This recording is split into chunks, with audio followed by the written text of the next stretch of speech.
cementerio. Okay, so we're driving along Balugo, no?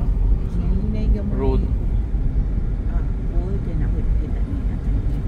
Kani siya sa maning right side ani?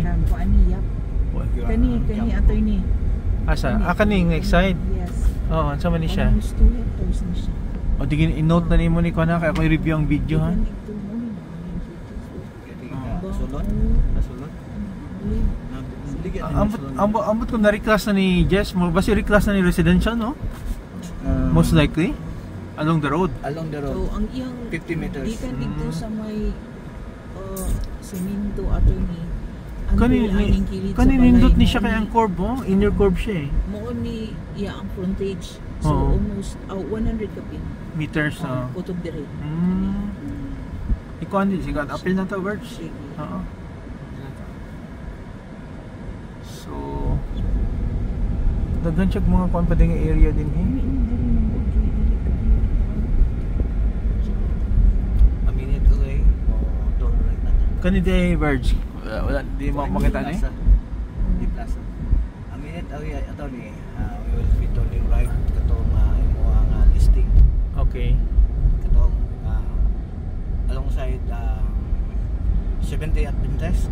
Okay. Katong duha man to siya nga nagtapad, no? Oo. Okay, sige.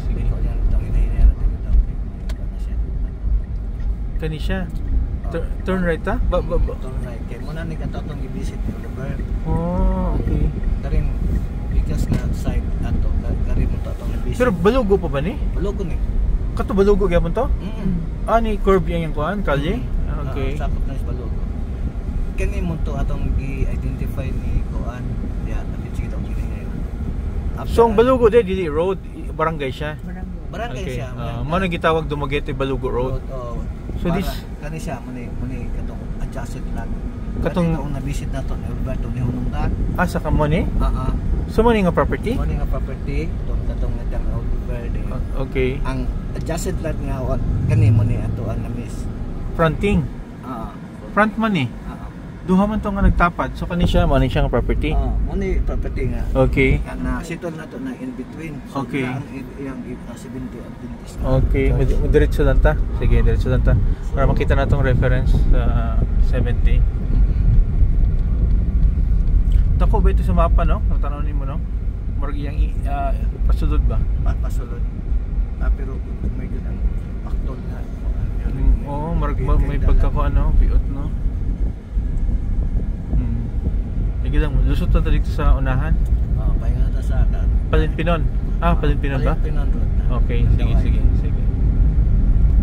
Sa itong 70, dito pa, unahan. 70? Nito katong na sa data. Okay, sige. Okay. Kani sino.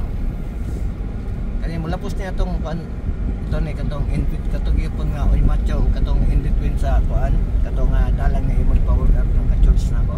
Okay. Sige.